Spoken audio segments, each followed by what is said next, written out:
जय हिंद। स्वागत है आपका इस मॉक टेस्ट के पहले एपिसोड में, जो कि VPO के लिए बेस्ट है। जूनियर असिस्टेंट वालों के लिए 35 क्वेश्चन इसमें मिल जाएंगे। ये बेस्ट तरीका है कम समय में ज़्यादा रिवीजन के लिए। कम समय में ज़्यादा रिवीजन चाहते हैं तो ये अपनाइए मेथड।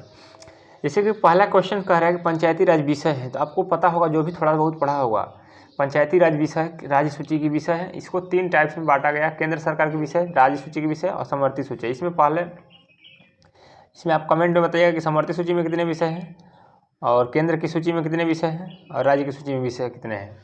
ठीक। दूसरा क्वेश्चन है, पंचायत चुनाव होते हैं प्रत्येक 4 वर्ष पे, 5 वर्ष पे, 6 वर्ष पे, सरकार की इच्छा अनुसार। तो 5 वर्ष पे होते हैं। कोई अगर व्यक्ति मर जाता है, प्रधान है, कोई मर जाता है, तो उनके डेथ के 6 महीने के अंदर फिर से चुनाव हो जाते हैं। तो आप लोग को ये ध्यान देना है। बहुत बढ़िया क्वेश्चन है, हल्का लगेगा लेकिन ये क्वेश्चन इंपॉर्टेंट है, इसलिए शामिल किया गया है। 73वें संविधान संशोधन का अभिपालन करने वाला पहला राज्य जब भी पूछे तो मध्य प्रदेश। पहला राज्य मध्य प्रदेश। लागू हुआ था 2 अक्टूबर 1959 को। 1959 को कहाँ से ये लागू हुआ था? राजस्थान से पंचायती राज को, नागौर जिले से। उसके बाद टोटली राज्य में लागू हुआ आंध्र प्रदेश, लेकिन पहला राज्य जब भी बोलेगा तो पहला राज्य वाला आंसर हो जाएगा मध्य प्रदेश। चौथा, भारत में राष्ट्रीय पंचायती राज दिवस 24 अप्रैल को मनाया जाता है, क्योंकि 24 अप्रैल 1993 को क्या हुआ था? पंचायती राज लागू हुआ था, इसलिए मनाया जाता है। उसके बाद कभी किसान दिवस भी पूछ सकते हैं, 23 दिसंबर वाला, चौधरी चरण सिंह के जन्म दिवस पर मनाया जाता है। उसके बाद कह रहा है क्वेश्चन कि इसका प्रावधान संविधान के अनुच्छेद के 243D में है। किसका प्रावधान? पंचायती राज में महिलाओं के लिए आरक्षित सीटों का प्रावधान अनुच्छेद 243 थर्ड में है। सही बात है। यह आरक्षण 234 के विनिर्देश अवधि की समाप्ति पर प्रभावी नहीं होगा, ये गलत है। 234 जो पंचायती राज के जो आर्टिकल हैं, 243 से ए से ओ तक है, यानी क से झ तक, या जो भी आए यहाँ पे पढ़ लीजिएगा। ट तक होता होगा सही हिंदी में। तो चलिए, तो इसका केवल एक आंसर सही है। ये एक बहुत इंपॉर्टेंट क्वेश्चन है, ऐसे क्वेश्चन पूछा जाएगा। और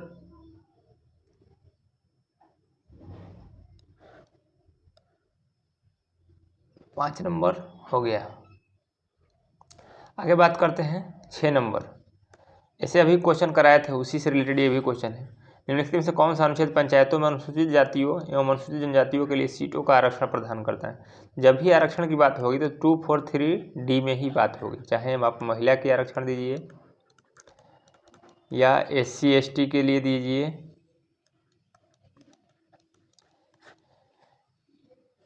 हमेशा आरक्षण की बात किस में होगी? 243D में होगी। अब देखिए, ए में क्या होती है? तो पंचायतों का गठन होता है। बी में बताइए, सी में संरचना होता है, डी में आरक्षण होता है और ई में कार्यकाल होता है, एफ में योग्यता होता है, जी में शक्ति होती है, एच में और के में निर्वाचन होता है, एच में टैक्स लगता है और जे में लेखा जोखा होता है। तो इस हिसाब से आपको पढ़ना है कि कोई भी कहीं से आए तो छूटे ना। बी में बताइएगा क्या होता है, थोड़ा सा इधर उधर मुझे लग रहा है। Next question 7 number. उत्तर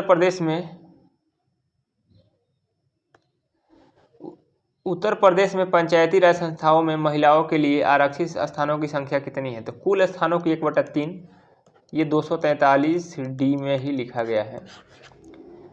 कुल स्थानों की 1/3 जो है महिलाओं के लिए आरक्षित है।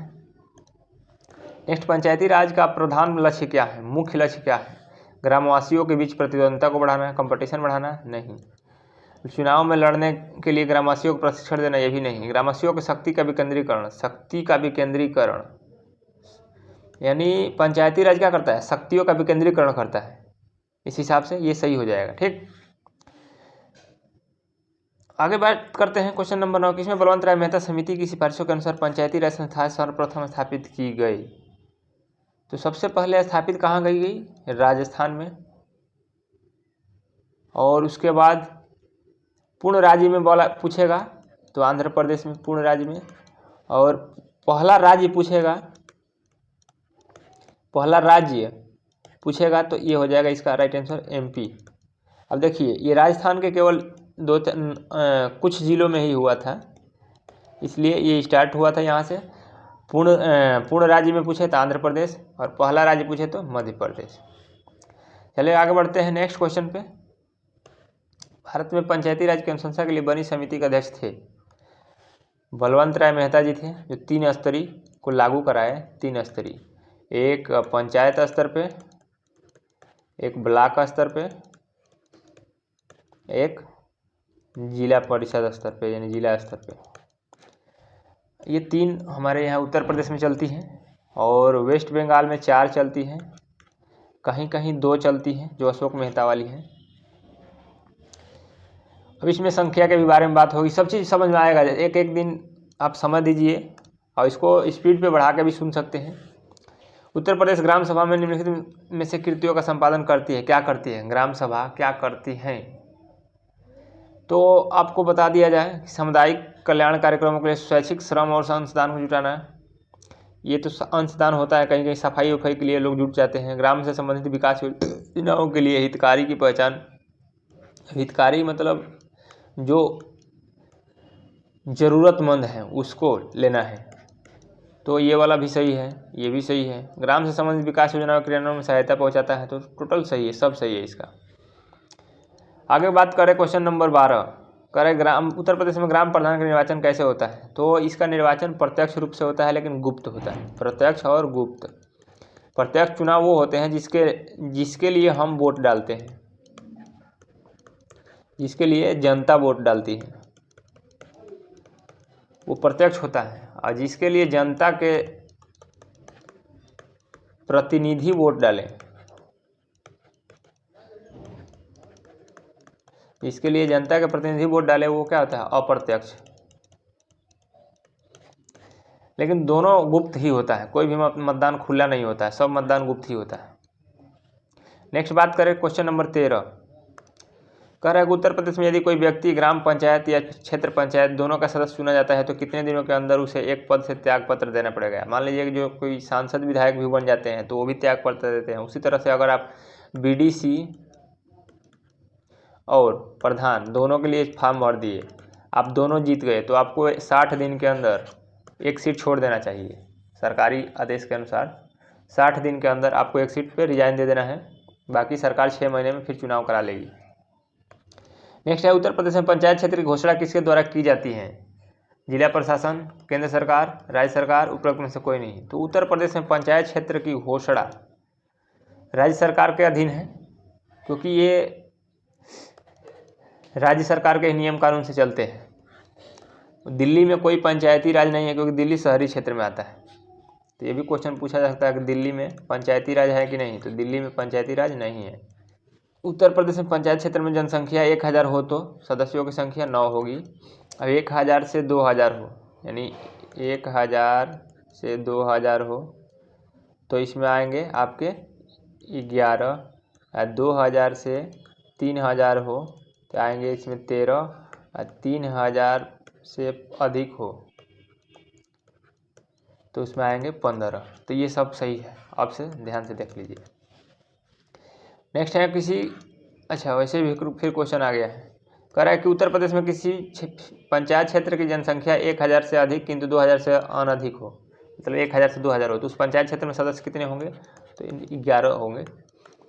अभी बताया था ना, लिखा था 16 नंबर, तो 11 होंगे।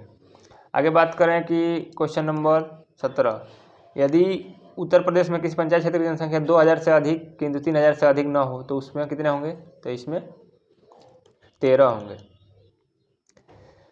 ये भी बताया था। नेक्स्ट क्वेश्चन है, उत्तर प्रदेश में यदि किसी पंचायत क्षेत्र की जनसंख्या 3000 से अधिक हो तो उस ग्राम पंचायत में कितने सदस्य होंगे? 3000 से अधिक होंगे तो 15 सदस्य होंगे। उत्तर प्रदेश में न्यूनतम कितनी जनसंख्या पर पंचायत क्षेत्र गठित की जाती है? 1000 पे ग्राम सभा गठन होता है। तो इसका राइट आंसर सी हो जाएगा। 1000 जनसंख्या रहेगी तो आपका ग्राम सभा का गठन हो जाएगा, या ग्राम पंचायत बोले। किसी ग्राम सभा में न्यूनतम कितने पंचायत सदस्य हो सकते हैं? तो न्यूनतम 9 सदस्य हो सकते हैं, अधिकतम 15 हो सकते हैं।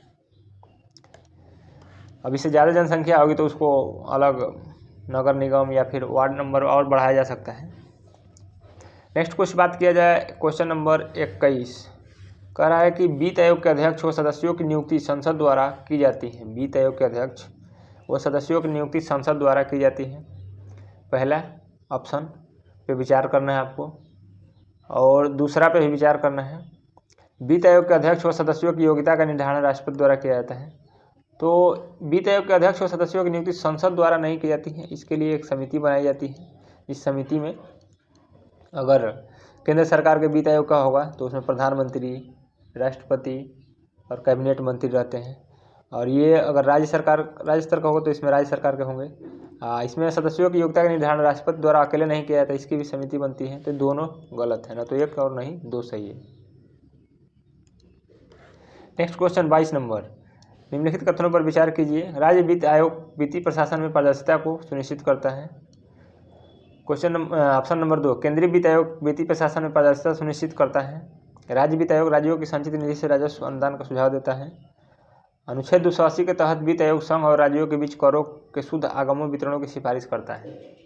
इसमें ये बताना है कौन सा सही है। तो इसका राइट आंसर हो जाएगा 3rd नंबर, राज्य वित्त आयोग राज्यों की संचित निधि से राजस्व अनुदान देने का सुझाव देता है। बाकी इसमें पारदर्शिता सुनिश्चित करने का इनका काम नहीं है। पारदर्शिता के लिए CBC सर्विलांस टीम, बहुत सारी टीम बनी हुई है।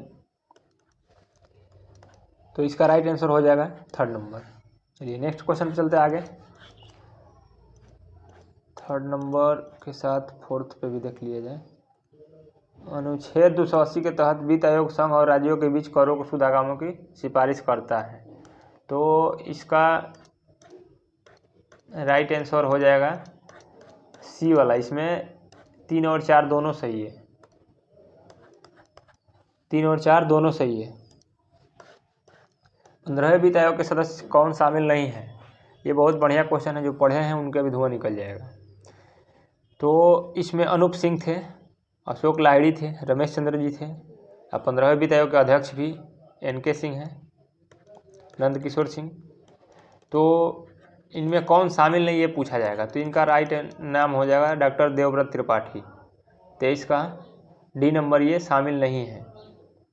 अब 15वें वित्त आयोग की स्टार्टिंग कब से हुई? तो 2021-22 से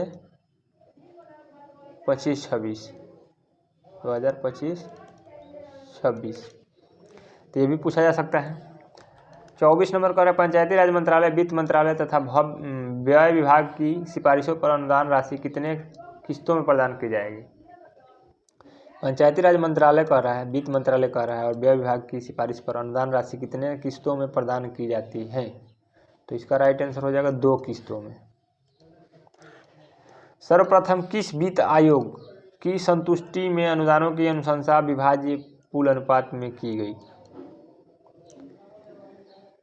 सर्वप्रथम किस वित्त आयोग की संतुष्टि में अनुदानों की अनुशंसा विभाज्य पूल अनुपात में की गई? 11वें, 12वें, 13वें, 14वें। तो इसका राइट आंसर हो जाएगा 13वें वित्त आयोग। 13वें वित्त आयोग द्वारा प्रदर्शन अनुदान प्राप्ति हेतु शहरी एवं ग्रामीण निकायों को कितनी शर्तें निर्दिष्ट की गई है? तो ग्रामीण के लिए 6 और शहरी के लिए 9। तो ये ध्यान देने वाली चीज़ है। ऐसे क्वेश्चन आएंगे तो सटीक इसमें कोई अनुमान भी नहीं लगेगा, याद ही करना है।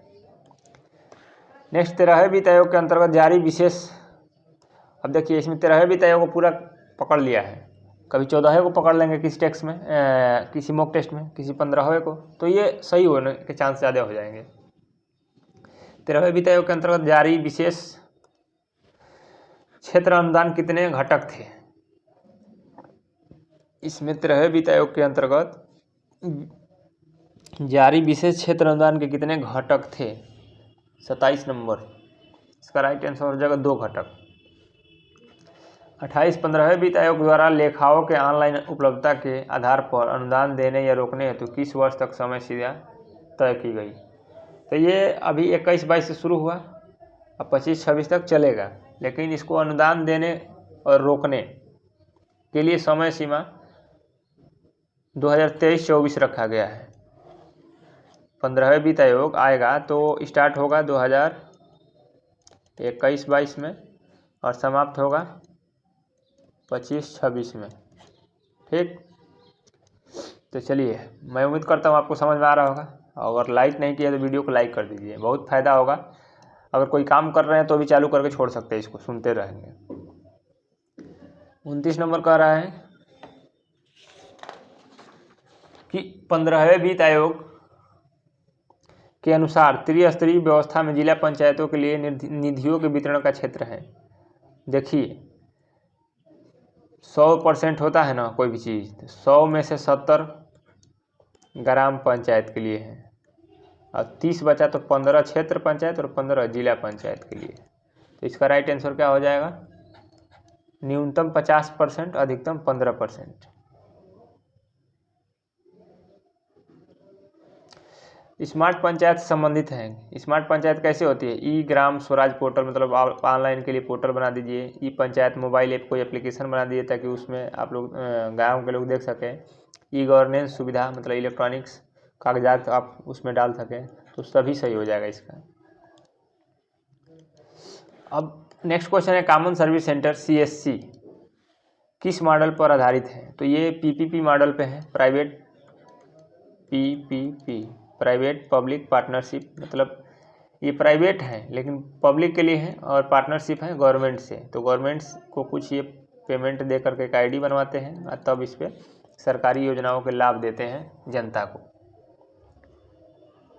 तो ये का राइट आंसर हो जाएगा। नेक्स्ट, राष्ट्रीय ई गवर्नेंस योजना शुरू कब हुई थी? अब ई गवर्नेंस से पूछा है तो ई गवर्नेंस शुरू कब हुई थी ये पूछा जाएगा। 2006 में, 2007 में, 2005 में, 2009 में। तो ऑप्शन इसके राइट हो जाएंगे 2009 में। कब हो जाएंगे? 2009 में। राइट टू एजुकेशन भी RTE 2009 में ही आया था और राइट टू इंफॉर्मेशन RTI 2005 में आया था। राष्ट्रीय ई गवर्नेंस योजना का उद्देश्य था, राष्ट्रीय ई गवर्नेंस योजना का उद्देश्य क्या था? सभी सरकारी सेवाओं को आम आदमी के लिए सुलभ बनाना है, सब सरकारी सेवाओं को पारदर्शी बनाना है, सभी सेवाओं की दक्षता एवं विश्वसनीयता सुनिश्चित करना, सभी सही है। सभी सरकारी सेवाएं सबके लिए आ रही है ऑनलाइन, सरकारी सेवाओं को पारदर्शिता मिल रहा है ऑनलाइन में, सरकारी सेवाओं की दक्षता एवं विश्वसनीयता में विश्वास हो रहा है। तो इसका राइट आंसर हो जाएगा सभी। नेक्स्ट, राष्ट्रीय ई शासन दिवस कब मनाया जाता है? ई शासन दिवस बहुत बढ़िया क्वेश्चन है, ये सब लोग नहीं कराते हैं। 34 नंबर, राष्ट्रीय ई शासन दिवस कब मनाया जाता है? तो 18 मई 2006 से मनाया जा रहा है। तो ये आपका राइट आंसर हो जाएगा। 15 अगस्त को आप लोग आज़ादी मनाते हैं। 8 अक्टूबर को एयरफोर्स डे मनाया जाता है। 16 सितंबर को क्या मनाया जाता है? Ozone layer deflection. 35 नंबर, कौन सा दस्तावेज है जिसमें हमारे परिवार के सभी सदस्यों का नाम दर्ज होता है? परिवार रजिस्टर का नकल। किसान क्रेडिट एक ज़मीनी कागज़ है, ज़मीनी कॉपी है, इस पे आपके ज़मीन के विवरण रहते हैं। ये लगभग 1998 में आया था किसान क्रेडिट। नेक्स्ट है, निम्नलिखित में से कौन सा युग्म सुमेलित नहीं है? ट्राइसेम कब आया? ट्राइसेम कब आया? ये आया था 15 अगस्त 1979 को। तो ये सही लग रहा है। NIP कब आया? तो अक्टूबर 1980 में। तो ये भी सही लग रहा है। JRY कब आया? अप्रैल 1989 में। तो इसका दे दिया है 95, तो इसलिए ये सुमेलित नहीं है। इसका क्या होगा? 89। उसके बाद SGSY 1999। तो ये तो सही है। तो यही सही नहीं है, यही पूछा था, तो इसका सही नहीं है पूछा है, तो ये राइट आंसर हो जाएगा। नेक्स्ट है पंचायती राज व्यवस्था में न्याय पंचायतों को किसी को बंदी बनाए जाने की सज़ा देने का अधिकार निम्न में से किस राज्य में है? ये बिहार में है। कोई बंदी है उसको सज़ा दे सकते हैं बिहार में। तो ये क्वेश्चन बहुत सही है। निम्न राज्यों में से किसी में पंचायती राज संस्था नहीं है? तो मेघालय में नहीं है, अरुणाचल प्रदेश, नागालैंड में भी नहीं है। तो अभी इस ऑप्शन के हिसाब से मेघालय राइट आंसर हो जाएगा। किस वित्तीय वर्ष के संघीय बजट में कृषि वर्षा बीमा योजना को लागू किया गया था? किस वित्तीय वर्ष के संघीय बजट में कृषि वर्षा बीमा योजना को लागू किया गया था? तो इसका राइट आंसर हो जाएगा 2004-05। ऐसे ही सन वाले योजना वाले क्वेश्चन 20 क्वेश्चन आ रहे हैं। अगर ये जिसका कमांड हो जाएगा उसके सिलेक्शन हो जाएगा। विशेष कृषि उपज योजना का संबंध है दलहन व तिलहन के उत्पादन से, नगद फसलों के उत्पादन वृद्धि से, कृषि पदार्थों के निर्यात के उछाल से, सूखाग्रस्त क्षेत्रों के फसलों की उत्पादकता बढ़ाने से। विशेष कृषि उपज योजना, विशेष क्यों ले आते हैं हम? कोई भी चीज़ में विशेष लगाने का मतलब क्या है?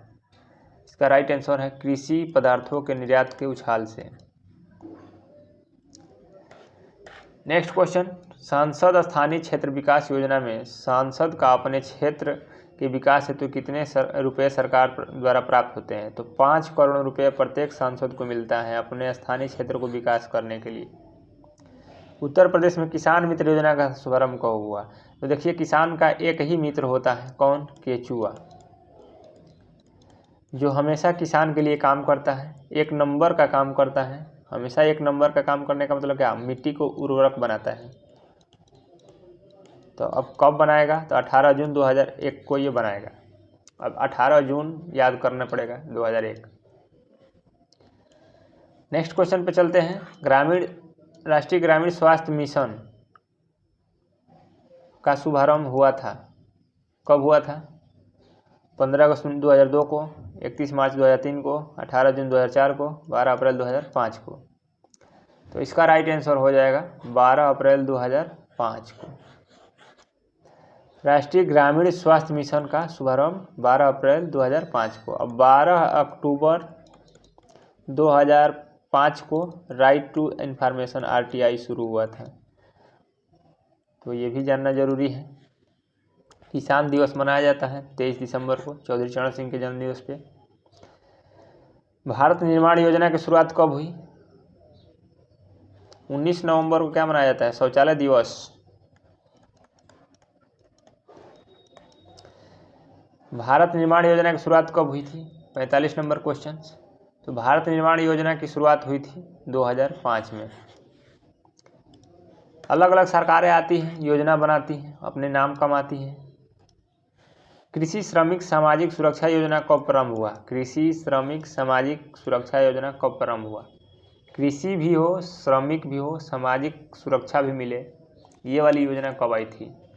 तो ये आई थी आपकी 1 जुलाई 2001 को। कब आई थी? 1 जुलाई 2001 को। कृषि का काम करने वाले लोगों के लिए सामाजिक सुरक्षा देंगे, सामाजिक सुरक्षा देंगे तो क्या होगा? 1 नंबर का काम होगा, तो 1/2001 आएगा। अब 1 जुलाई 2001 आ जाएगा। जुलाई में क्या होता है? धान उनकी खेती होती है, तो धान में जुलाई 2001 आप मान लीजिएगा। 1947 कौन सा कथन सौजलधारा के लिए सत्य है? यह राज्य सरकार के स्वामित्व में है, या केंद्र सरकार के स्वामित्व में है, या राज्य एवं स्थानीय निकायों के स्वामित्व में है, या केंद्र एवं स्थानीय समुदाय के स्वामित्व में है? 47 नंबर का राइट आंसर हो जाएगा यह केंद्र एवं स्थानीय समुदाय के स्वामित्व में है। क्वेश्चन नंबर 48, विजन 2020 प्रपत्र तैयार किया गया था किसके द्वारा? वित्त मंत्रालय द्वारा, कि national council of economic research द्वारा, योजना आयोग द्वारा, और भारतीय रिजर्व बैंक द्वारा? तो देखिए योजना आयोग तो 2015 में समाप्त हो गई थी, तो योजना आयोग तो होगा नहीं, तो ऐसे ही गलत हो जाएगा। RBI तो बैंक से रिलेटेड काम करती है। और वित्त मंत्रालय है कि नहीं है? National council of employed economic research द्वारा, ये राइट आंसर हो जाएगा। विजन प्रपत्र योजना के SP गुप्ता अध्यक्षता में तैयार किया गया था। यह दस्तावेज APJ अब्दुल कलाम 1998 की पुस्तक द इंडिया 2020 में मिलता है। तो ये राइट आंसर इसका योजना आयोग ही होगा, लेकिन 2020 लिखने से आप घबराइए नहीं। इसका राइट आंसर हो जाएगा योजना आयोग द्वारा 48 का सी, क्योंकि यह 1998 से रिलेटेड करके 2020 में आती है, तो इसलिए योजना आयोग राइट हो जाएगा। नेक्स्ट क्वेश्चन है, यही योजना से ही क्वेश्चन फंसेंगे बहुत बढ़िया बढ़िया। कह रहा है कि स्वजल धारा योजना किसके लिए है? तो जल धारा किसके लिए होती है? ग्रामीण जल आपूर्ति के लिए। हरियाली योजना वाटर शेड प्रबंधन के लिए। स्वर्ण जयंती ग्राम स्वराज योजना ग्रामीण रोजगार के लिए। प्रधानमंत्री ग्राम सड़क योजना ग्रामीण संपर्क मार्ग के लिए। तो इस हिसाब से आपको मैच कराना है। डी का 1 हो जाएगा, पहला का बी, पहला का दूसरा। अब देखिए इसमें पहले का दूसरा किसमें है? इसमें भी है, और डी का 1 इसमें भी है। पहले का दूसरा डी का 1 इसी में है, तो ये आपका राइट आंसर हो जाएगा ये वाला। अब मैच करा दिए, वहाँ से भी देख सकते हैं। नेक्स्ट क्वेश्चन कह रहा है कि निम्नलिखित में से विचार करना है। किसान क्रेडिट योजना के अंतर्गत किसानों को वितरित किए गए ऋण भारतीय जीवन बीमा निगम की राष्ट्रीय कृषि बीमा योजना का अधीन आते हैं। देखिए भारतीय जीवन बीमा में नहीं जाएगा वो। किसान क्रेडिट कार्ड धारकों को दुर्घटना में हुई मौत के 50,000 तक अस्थायी अपंगता होने पर 25,000 की राशि का व्यक्तिगत दुर्घटना बीमा का प्रावधान है। तो ये सही है। जब आपको किसान को कोई दुर्घटना हो जाती है, इसमें क्या मिलता है? कुछ पैसे मौत होने पे और कुछ इलाज के लिए पैसे मिलते हैं। तो ये आपका राइट आंसर केवल बी हो जाएगा, केवल सेकंड वाला। अलवर राजस्थान के निकट स्थित एक गांव में स्थापित तरुण भारत संघ नामक संस्था प्रसिद्ध है। किसके लिए? तरुण भारत संघ नामक संस्था किसके लिए प्रसिद्ध है? आनुवंशिक रूप से कपास के उत्पादन के लिए, एड्स से पीड़ित महिलाओं को पुनर्स्थापना के लिए, निराश्रित महिलाओं से संबंधित आजीविका परियोजना के लिए, वर्षा जल संचयन के लिए। राजस्थान में क्या होता है? पानी की कमी होती है, तो वहाँ पर योजना ज़्यादातर वर्षा के लिए चलाई जाती है, पानी की व्यवस्था के लिए। इसका नाम है तरुण भारत संघ। नेक्स्ट क्वेश्चन 52 नंबर पे चलते हैं। राष्ट्रीय पोषण मिशन का लक्ष्य है। राष्ट्रीय पोषण मिशन का लक्ष्य क्या है? राष्ट्रीय पोषण मिशन का लक्ष्य ठिगनेपन, अल्प पोषण, जन्म के समय कम वजन के बच्चों में प्रत्येक में 2% वार्षिक की कमी लाना है। श्रम क्षेत्र में पारदर्शिता एवं दक्षता के माध्यम से औद्योगिक विकास हेतु अनुकूलन परिवेश बनाना है। स्तनपान के लाभ के बारे में लोगों को जागरूक करना है, माताओं को जागरूक करना है। मृदा स्वास्थ्य में सुधार हेतु किसानों को मृदा के बारे में जानकारी देना है। तो राष्ट्रीय पोषण मिशन, तो इसका राइट आंसर हो जाएगा जो बच्चे होते हैं ना कुपोषित, अल्पोषित, उनके लिए ये काम किया जाता है। तो आपका राइट आंसर ये हो जाएगा। नेक्स्ट क्वेश्चन, और प्रधानमंत्री ग्रामोदय योजना निम्नलिखित में से सम्मिलित नहीं है। बेसिक शिक्षा से, पोषण आहार पेयजल स्वास्थ्य से, ग्रामीण सड़क से तथा लघु उद्योग से। इसका राइट आंसर क्या होगा? प्रधानमंत्री सम्मिलित नहीं है, तो लघु उद्योग से सम्मिलित नहीं है। बाकी बेसिक शिक्षा दिलवाते हैं, पोषाहार दिलवाते हैं, ग्रामीण सड़कें जोड़ते हैं। लघु उद्योग के लिए अलग अलग योजनाएं बनती हैं। नेक्स्ट है क्वेश्चन कि कूट को सम्मिलित करना है, मिलाना है, कौन सा कूट किस में मैच करेगा, कब कौन सी योजना आई थी? तो कृषि श्रमिक सामाजिक सुरक्षा योजना कब आई थी? ये 1 जुलाई 2001 को आई थी। तो 2001 वाला ऑप्शन इसके साथ मैच हो जाएगा। कृषि श्रमिक सामाजिक सुरक्षा योजना कब आई थी? तो 1 जुलाई 2001 को आई थी। उसके बाद स्वर्ण जयंती ग्राम स्वरोजगार योजना कब आई थी? तो ये 1999 को आई थी। तो इसका राइट आंसर ये हो जाएगा। स्वर्ण जयंती शहरी रोजगार योजना कब आई थी? 1 दिसंबर 1997 को आई थी। तो ये हो जाएगा इसका। और एक बचा प्रधानमंत्री ग्रामोदय योजना, तो ये 2000 में आई थी। तो इस हिसाब से इसके राइट आंसर क्या हो जाएगा 54 का। तो 4 का पहला था ना, तो यानी डी में 1 आएगा। तो इसका तो दे रहा है, तो इसका राइट आंसर यही होगा डी वाला। नेक्स्ट क्वेश्चन पे आगे बढ़ते हैं। व्यापक फसल बीमा योजना के स्थान पर राष्ट्रीय कृषि बीमा योजना लागू की गई कब? व्यापक फसल बीमा योजना के स्थान पर राष्ट्रीय कृषि बीमा योजना कब लागू की गई? ये लागू की गई 1999 में। मुख्य रूप से सरकार और ग्राम पंचायत के बीच की कड़ी क्या है? सचिव जी हैं। सचिव क्या करता है? सरकार और ग्राम पंचायत के बीच की कड़ी है। हालांकि ग्राम विकास अधिकारी भी होता है, लेकिन ये पंचायत के संपर्क में नहीं आता है, तो ये नहीं होगा। इसका राइट आंसर ये होगा। अगर ऑप्शन दोनों मिला के दें तो मार सकते हैं दोनों को। ग्राम पंचायत सचिव का वेतन कितना होता है? आप लोग का तनख्वाह कितना होगा? आप लोग तैयारी कर रहे हैं, तनख्वाह को पता होना चाहिए ना। तो आपका वेतन होगा 20,000 रुपये से लेकर 40,000 रुपये तक। मानदेय वानदेय जोड़ के 40,000, अभी फ़िलहाल आपके 35,000 के आसपास 33,000 रुपये आपको मिल जाएंगे। ग्राम पंचायत अपने कार्यों के लिए कितनी अस्थायी समिति बनाती है? 6 समिति बनाती हैं। कौन कौन? शिक्षा समिति, निर्माण समिति, जल समिति और सामाजिक न्याय समिति। सामाजिक न्याय समिति, उत्पादन समिति, 3 4 5 गो हो गया। एक और लोक निर्माण समिति, वही निर्माण लिखती है। और कल्याण, लोक स्वास्थ्य एवं कल्याण समिति। तो ये 6 समिति होती है: शिक्षा, निर्माण, जल, उत्पादन, स्वास्थ्य, सामाजिक। चलिए आगे बढ़ते हैं। नेक्स्ट, ग्राम सभा के संचालन के दौरान पंचायत सचिव के क्या कर्तव्य? ग्राम सभा की बैठक में भाग लेने वाले सदस्यों का विवरण दर्ज करना। ग्राम सभा की बैठक को प्रस्तावों को पर की गई कार्यवाही रिपोर्ट प्रस्तुत करना। एजेंडे के अनुसार ग्राम सभा की बैठक सुचारू संचालन सुनिश्चित करना। तो ये सब सही है। विवरण रखेंगे, रिपोर्ट बनाएंगे, सुचारू संचालन कराएंगे तो सब हो जाएगा। इसको बुलाएगा कौन? प्रधान बुलाएगा। कागजी काम सचिव जी का रहेगा। ग्राम सभा में सचिव पंचायत के गुट को कितने चरणों में नियुक्त किया जा सकता है? ग्राम सभा में सचिव पंचायत के गुट को कितने चरणों में नियुक्त किया जा सकता है?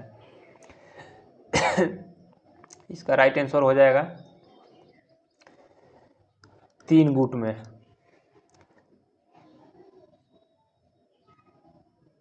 जन्म मृत्यु पंजीकरण कार्यालय रजिस्ट्रार के कार्यालय में जन्म मृत्यु की सूचना कितने अवधि के दौरान दी जाती है? 21 दिन के अंदर दे देना चाहिए सूचना। इसका राइट आंसर ये हो जाएगा 21 दिन। अगर कोई आपको जन्म या मृत्यु प्रमाण पत्र बनवाना है तो आपको एप्लीकेशन देने के 7 दिन में अंदर मिल जाना चाहिए। ग्रामीण क्षेत्रों में जन्म एवं मृत्यु पंजीकरण कहाँ करवाया जाता है? प्रत्येक ग्राम पंचायत मुख्यालय पर, नज़दीकी कॉमन सर्विस सेंटर पर, एवं भी दोनों, इनमें से कोई नहीं। अब कॉमन सर्विस सेंटर पर भाई आप लोग जन्म एवं मृत्यु पंजीकरण करा सकते हैं कि नहीं करा सकते हैं? कभी गए हैं कराने? तो करा सकते हैं, दोनों सही हो जाएगा। उत्तर प्रदेश में जन्म एवं मृत्यु पंजीकरण नियमावली कब बनाई गई? 1969 76? ऑप्शन में गलत दिया है का? इसका राइट आंसर हो जाएगा 73 का ए। 1976 में बनाई गई जन्म एवं मृत्यु पंजीकरण प्रणाली, जिसे 8 जनवरी 1977 को लागू किया गया। लागू हुई थी 8 जनवरी 1977 को, बनाई गई थी 1976 में। नेक्स्ट, जन्म एवं मृत्यु अधिनियम पंजीकरण किस वर्ष में लागू हुआ? तो ये लागू हुआ था अभी, कुछ इसमें झोल है। 1969 द्वारा पूरे भारत में जन्म मृत्यु पंजीकरण अनिवार्य कर दिया गया। अच्छा, पूरे भारत में। और इसमें क्या पूछा था? उत्तर प्रदेश में। अच्छा, उत्तर प्रदेश बाद में आता है। चलिए, ग्राम सभा की जमीन किसका अधिकार होता है? ग्राम सभा का जमीन पे लेखपाल का अधिकार होता है, ग्राम विकास अधिकारी का, कि प्रदेश सरकार का, कि भारत के ग्राम पंचायत के गरीब जनता का?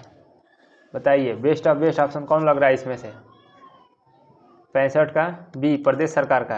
अब प्रदेश सरकार से हम परमिशन लेकर के ही गरीब जनता को दे देते हैं, या प्रधान जी अपने लोगों को पट्टा लिख देते हैं, तो इसमें अपना लूटपाट मचा रहता है ज़मीन के लिए। अब चलते भाग 2 में आता है कंप्यूटर। इसमें कंप्यूटर के लेवल थोड़े सही है, नॉर्मल है, लेकिन बढ़िया है। क्वेश्चन पूछे गए हैं, वही क्वेश्चन इसमें डाले गए हैं। भारत में विकसित परम सुपर कंप्यूटर का विकास किस संस्था ने किया? तो CDAC ने किया था। भारत में सिलिकॉन वैली किसको कहा जाता है? बेंगलुरु को कहा जाता है। मुंबई भारत की आर्थिक राजधानी है। कंप्यूटर का मस्तिष्क CPU होता है, सेंट्रल प्रोसेसिंग यूनिट।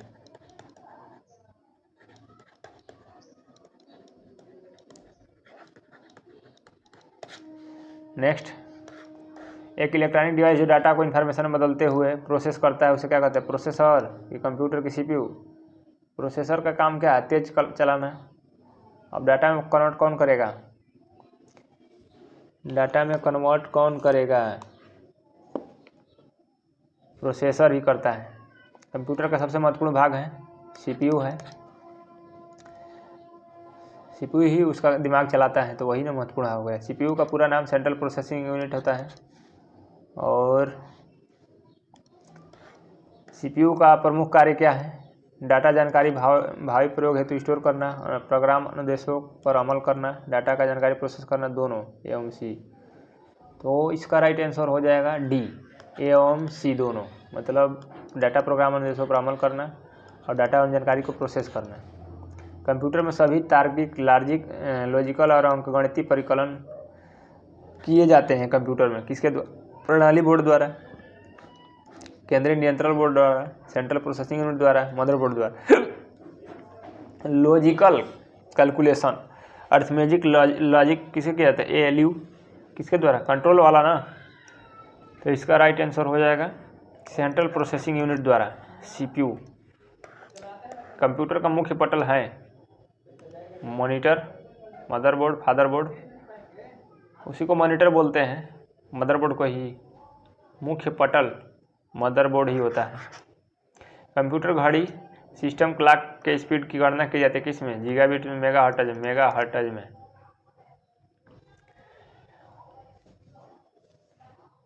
यूपीएस का कार्य क्या होता है? कंप्यूटर की बैटरी को चार्ज करना, कंप्यूटर को निर्बाध विद्युत आपूर्ति सप्लाई करना। मान लो सप्लाई कट गई तो यूपीएस में कुछ चार्जिंग रहता है, एक बैटरी टाइप का होता है यूपीएस। यूपीएस का कार्य है कंप्यूटर को निर्बाध विद्युत आपूर्ति देना। पेन ड्राइव को कंप्यूटर में जोड़ने के लिए प्रयोग किया जाता है यूएसबी पोर्टल द्वारा, सीरियल पोर्टल द्वारा, parallel network. USB portal types का होता है ना, तो इसका राइट आंसर हो जाएगा यूएसबी पोर्टल द्वारा। मॉनिटर की गुणवत्ता की पहचान की जाती है डाटा स्पीड से, रिफ्रेश रेट से और रेजोल्यूशन से। तो सभी हो जाएगा।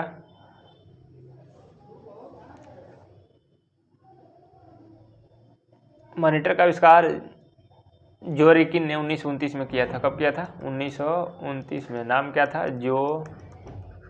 जोरिकिन। डॉक्यूमेंट की हार्ड कॉपी तैयार की जाती है प्रिंटर द्वारा। प्रिंट जब तक निकलेगा नहीं वो हार्ड कॉपी नहीं कहलाएगा, सॉफ्ट कॉपी कहलाएगा। नेक्स्ट है, किस समूह में केवल इनपुट डिवाइस है? इनपुट मतलब जिसे हम डाटा इंटर करते हैं, माउस, प्रिंटर, मॉनिटर। प्रिंटर तो आउटपुट है, माउस, कीबोर्ड, स्कैनर। देखो माउस से हम इन करते हैं, कीबोर्ड से, स्कैनर से स्कैन कर लेते हैं, तो ये राइट आंसर हो जाएगा। अब चलते हैं यूपीजीके की तरफ। अल्टीमेट फाइटिंग चैंपियनशिप यूएफसी जीतने वाली पहली भारतीय पूजा तोमर का संबंध किस राज्य से है? हरियाणा से, उत्तर प्रदेश, महाराष्ट्र, उत्तराखंड। पूजा तोमर का संबंध किस राज्य से? करेंट अफेयर्स भी आएगा। उत्तर प्रदेश के मुजफ्फरनगर के रहने वाली हैं। उत्तर प्रदेश के मुजफ्फरनगर जो गुड़ के लिए फेमस है।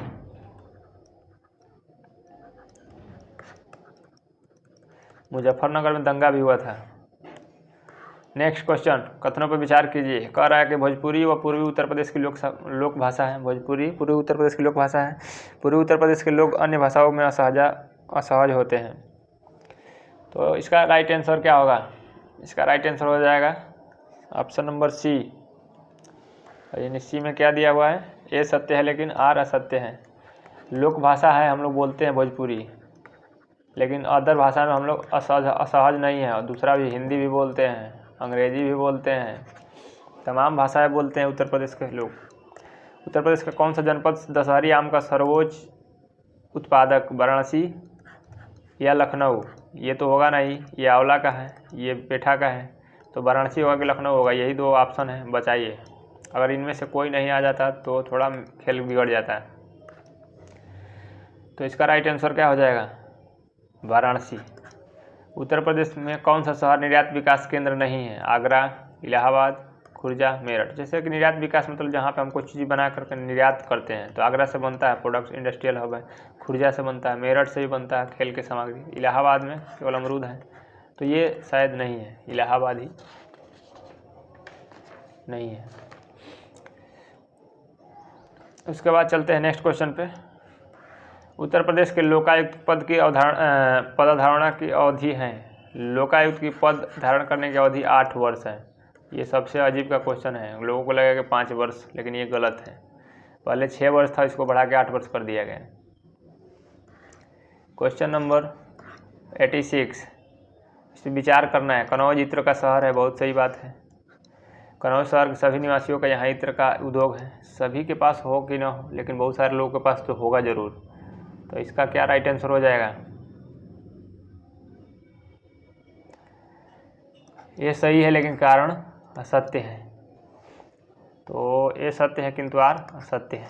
सभी के घर पे एक ही काम नहीं होता है, लेकिन मैक्सिमम लोगों के पास होता है। प्रसिद्ध ठुमरी गायिका गिरिजा देवी का जन्म कहाँ हुआ था? वाराणसी में। ठुमरी देवी, गिरिजा देवी का जन्म किस शहर में हुआ था? 87, वाराणसी। उत्तर प्रदेश सबसे पूर्वी शहर बलिया, जहाँ से हम बोल रहे हैं, मंगल पांडे की धरती। कौन सा युग सुमेलित नहीं है? वाराणसी। सांस्कृतिक धर्म सही है, ये सही है। लखनऊ प्रदेश की राजधानी भी सही है। झांसी औद्योगिक केंद्र, ये गलत है। मुरादाबाद पीतल उद्योग, तो ये भी सही है, ये गलत है। तो इसमें सही नहीं है पूछा है, तो इसका राइट आंसर झांसी वाला हो जाएगा। काठ नक्काशी घरेलू उद्योग उत्तर प्रदेश का कौन सा नगर प्रसिद्ध है? सहारनपुर। गोरखपुर किसके लिए फेमस है? मेरठ किसके लिए खेल की सामग्री? कानपुर चर्म उद्योग। गोरखपुर में क्या फेमस बताएंगे आप लोग, बताइए। पनवेल, पानी में से निकलता है, वो जीआई टैग मिला चावल को भी एक। उत्तर प्रदेश में उत्तर मध्य क्षेत्र सांस्कृतिक केंद्र स्थापित है। उत्तर मध्य क्षेत्र का सांस्कृतिक केंद्र कहाँ पे है? इलाहाबाद में। उत्तर मध्य का कहेगा तो इलाहाबाद में। अभी प्रयागराज में कुंभ लगा है ना, वही इलाहाबाद है। उत्तर प्रदेश को भारत का शक्कर का कटोरा क्यों कहा जाता है? क्योंकि इसमें स्पष्ट करने के लिए 4 कथन दिए। उत्तर प्रदेश में गन्ने का सर्वाधिक उत्पादन होता है। गन्ना अभियांत्रिक संस्थान, शिक्षा संस्थान है। चीनी मिलों की संख्या सर्वाधिक है। उत्तर प्रदेश में गन्ना उत्पादों की संख्या सर्वाधिक है। तो पहला तो सही है, गन्ना उत्पादन सर्वाधिक होता है, तभी तो कहा जाता है। तो एक तो सही हो गया। उसके बाद गन्ना अभियांत्रिकी शिक्षा संस्थान तो नहीं है ज़्यादा। चीनी मिलों की संख्या भी ज़्यादा है। उत्तर प्रदेश में गन्ना उत्पादकों की संख्या सर्वाधिक है। अब ये तो कन्फ्यूजन क्रिएट कर रहा है। एक तीन किस में है? 1-3 केवल इसमें है। तो इसका 92 का क्या होगा? सी नंबर। 1, 2 और 4, यानी ये वाला सही हो जाएगा। ये गन्ना अभियांत्रिकी शिक्षा संस्थान भी है। 92 का सी नंबर ऑप्शन सही है। 1, 2 और 4, 3 नंबर गलत है। मिलों की संख्या सर्वाधिक इसमें नहीं है, ये किसी दूसरे राज्य में है, महाराष्ट्र में शायद। उत्तर प्रदेश में किसान समृद्धि आयोग का गठन किस वर्ष में हुआ? उत्तर प्रदेश में किसान समृद्धि आयोग का गठन किस वर्ष में हुआ? किसान को समृद्ध करने के लिए आयोग का गठन बनाया गया, तो 2017 में बनाया। निम्नलिखित जनपदों में से किस में साक्षरता दर सबसे कम है? तो श्रावस्ती आप लोग जानते ही हैं। सबसे ज़्यादा पंचायत कहाँ पे है? आजमगढ़ में। चलिए नेक्स्ट, अब लास्ट 6 क्वेश्चन बचे हुए हैं। सुमेलित करना है। पीतल का सामान कहाँ मिलता है? मुरादाबाद। माचिस बरेली। खेल का सामान मेरठ। और लकड़ी की नक्काशी सहारनपुर। अब मिला लीजिएगा, इसमें कोई डाउट नहीं होना चाहिए। अप्रैल 2024 में पोतन परिवहन और जल मार्ग मंत्रालय द्वारा कौन सा राष्ट्रीय समुद्री दिवस मनाया गया? 2024 में कौन सा राष्ट्रीय समुद्री दिवस मनाया गया? तो 61वां मनाया गया। इसका राइट आंसर हो जाएगा 61वां। नेक्स्ट क्वेश्चन है 97। उत्तर प्रदेश के प्रमुख लोक नृत्य कौन से हैं? चरकुला, कर्मा। चरकुला होता है, कर्मा होता है, पाई डंडा वाला होता है, यही सही है। लावणी महाराष्ट्र का है। कथक उत्तर प्रदेश का है। कथकली तमिलनाडु का है। भांगड़ा राउफ जम्मू कश्मीर का है। भांगड़ा पंजाब का है। बिहू असम का है। घूमर राजस्थान का, गरबा गुजरात का है। तो सबसे बेस्ट ऑप्शन यही वाला है। मई 2024 में एशिया प्रशांत एवं मध्य पूर्व ग्रीन एयरपोर्ट का रिकॉग्निशन 2024 के रजत पुरस्कार से निम्नलिखित में किसे सम्मानित किया गया? रजत पुरस्कार किसमें मिला मई 2024 में? किस एयरपोर्ट को? वाराणसी को। ये करेंट अफेयर्स के 4-5 क्वेश्चन आएंगे। लोकसभा 18वीं लोकसभा 2024 में उत्तर प्रदेश का सबसे कम उम्र की चुनाव जीतने वाली महिला प्रिया सरोज, जिनकी शादी हो रही है रिंकू सिंह क्रिकेटर से। 100 नंबर क्वेश्चन, लास्ट क्वेश्चन है और बहुत बढ़िया क्वेश्चन है। 2024 में नीति आयोग द्वारा शुरू की गई वोकल फॉर लोकल पहल के संबंध में विचार कीजिए। इसे आकांक्षी ब्लॉक कार्यक्रम के तहत शुरू किया गया है। इसका उद्देश्य आकांक्षा के माध्यम से स्वदेशी उत्पादों को प्रदर्शित करके सतत विकास को बढ़ावा देना है। एक पहल के एक भाग के रूप में 450 आकांक्षी ब्लॉकों को स्थानीय उत्पादों को मानचित्रण किया गया था। ऑप्शंस बताना है कौन कौन सही है। तो इसके राइट आंसर 1 और 2 सही है। कौन कौन सही है? 1 और 2, केवल 1 और 2 सही है। अब इसमें पढ़ लीजिए 1 और 2 में क्या लिखा है। इसे आकांक्षी ब्लॉक कार्यक्रम के तहत शुरू किया गया और इसका स्वदेशी उत्पादों को प्रदर्शित करने के लिए सतत विकास को बढ़ावा देने के लिए बनाया गया। तो चलिए धन्यवाद, फिर मिलते हैं।